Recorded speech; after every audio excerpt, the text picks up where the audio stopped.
jamono joo xam ne nii jamono ju yàqu la jamono joo xam ne nii modèle amatul référence amatul nit ñaa ngi ci réseaux sociaux yi di saaga di wax lu ñaaw di def lu ñaaw donc léegi dafa mel na daal promotion ñaaw moo xew parce que ku la dàq def lu ñaaw wala wax lu ñaaw moom la ñu considéré comme étant ku am buzz et je pense que loolu aussi day tax jamono ji gën a yàqu jeunes yi gën a yàqu donc ñu ne ñoom comme fii Louga dëkku diine la Louga nee nañ buur musu ko jiite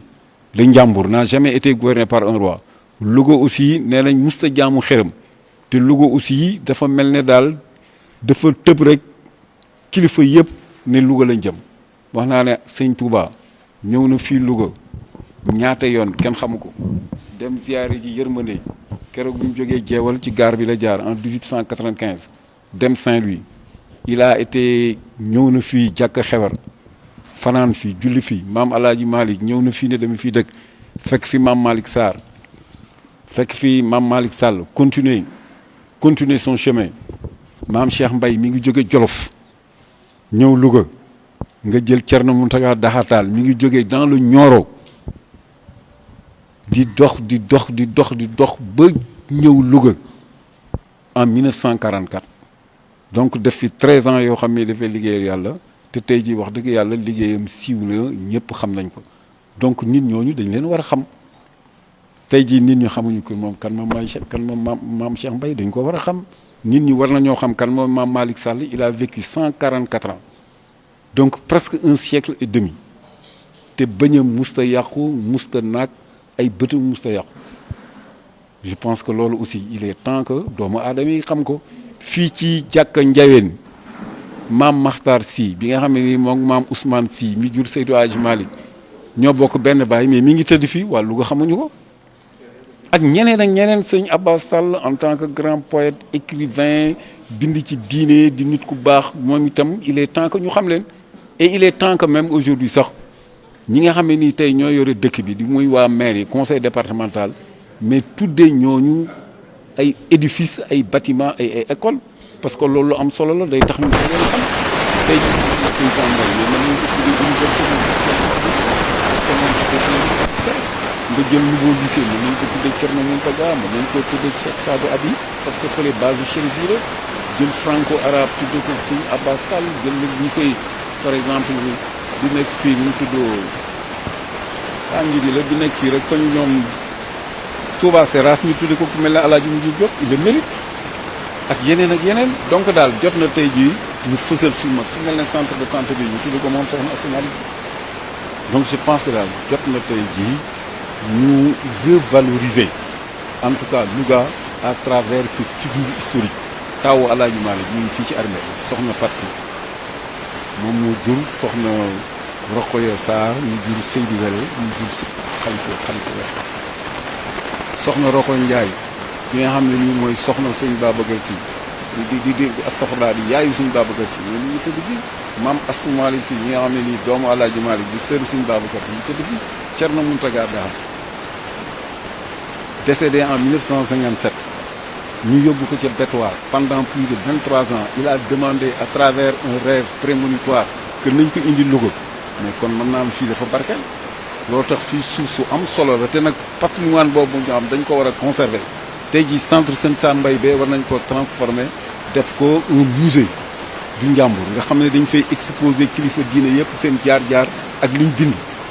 loolu c'est important parce que nag dañ leen a war a xam même autorités yi mën nañ cee profiter di def ce qu'on appelle le tourisme religieux nga xam ne tey jii mën naa jur lu bëri ñu xam kan mooy suñu kilifa yi seen i jaar-jaar nit ñi xam leen donc loolu aussi c'est important donc du dañ leen a war a xam ni rek pour après tiitaroo leen diw sama mooy sama maam non dañ leen a war a def ay modèle ak ay références nga jël chérif yi tey jii il constitue une grande communauté au niveau de Louga te ñoom ñëpp ay sëtu yonent bi lañ ay sëtu Muhammadul Maalum lañ doon moom ay sëtu Cheikh Mouhamad Fadal lay doon donc nekk ay chérif au sens fort du terme ñi ngi tëdd fii seen i waajur seen i doom a ngi fii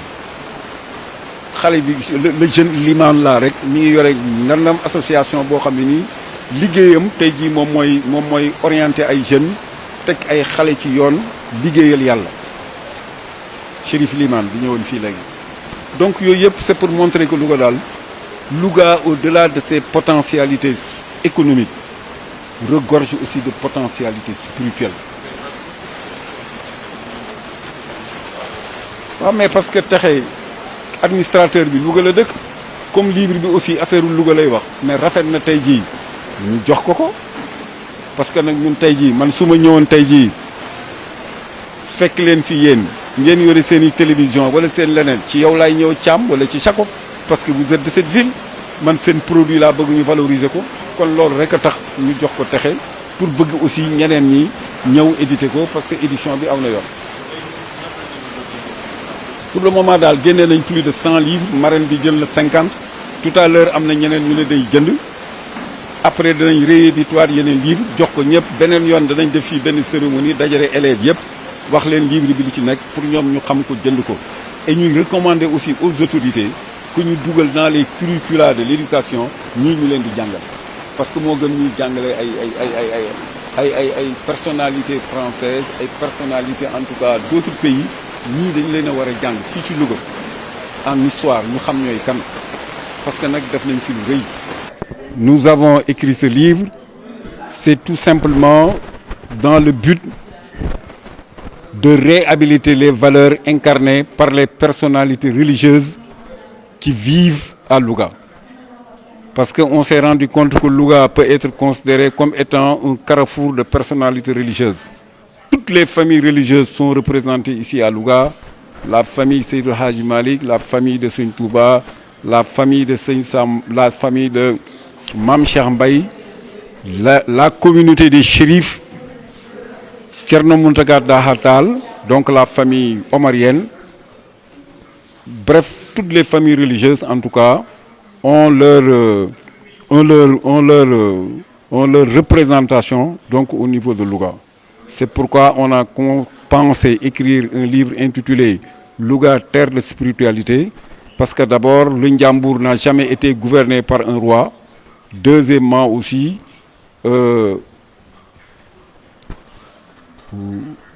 Louga a été toujours fréquenté par tous les grands marabouts.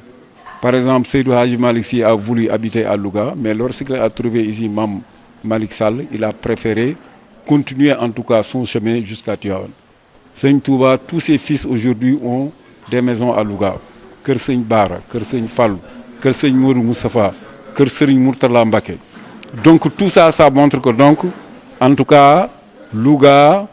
peut être perçu en tout cas comme étant un carrefour de l'islam confrérique. Par exemple, ici à Louga, la fille aînée de Seydou Hadji Malick Sy est là au niveau des cimetières de Louga. La mère de Mame Cheikh Mbaye, Sokhna Khadijatou Touré, est enterrée ici, dans les cimetières de Louga. Il y a des shérifs de renom qui sont enterrés, en tout cas au niveau des cimetières Yermandé ou au niveau des cimetières de Goli. Il y a la grande famille Lo qui a toujours été en tout cas une famille qui s'est toujours occupée de l'enseignement du Coran. Et c'est pourquoi on a préféré en tout cas au moment où nous assistons de plus en plus à un écroulement des valeurs, où nous assistons de plus en plus, en tout cas, à un recul de la jeunesse, à une banalisation de l'exceptionnel, à une exaltation du banal, et que les jeunes aujourd'hui n'ont plus de repères, n'ont plus de références. On a senti la nécessité, en tout cas, de faire non pas un retour au passé, mais un recours au passé, pour en tout cas permettre de nous approprier les enseignements et les valeurs qui ont été véhiculées par ces grandes personnalités. Voilà les raisons pour lesquelles nous avons envisagé d'écrire ce livre. Pourquoi avoir choisi les éditions Ferrer pour la publication? Parce que je veux faire la promotion du local. Parce que moi, je crois à Louga. Donc, s'il y a aujourd'hui une édition, en tout cas qui est locale et qui est aujourd'hui administrée par un fils de Louga, je pense qu'il est tout à fait bon de publier, en tout cas d'éditer des livres par ces éditions. Parce que c'est Louga.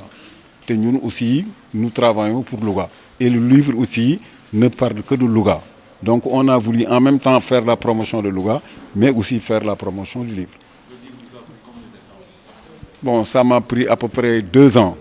Parce qu'il a fallu faire le tour de familles religieuses, faire des interviews, en tout cas nous documenter par rapport à un certain nombre de livres, en tout cas pour pouvoir écrire le livre.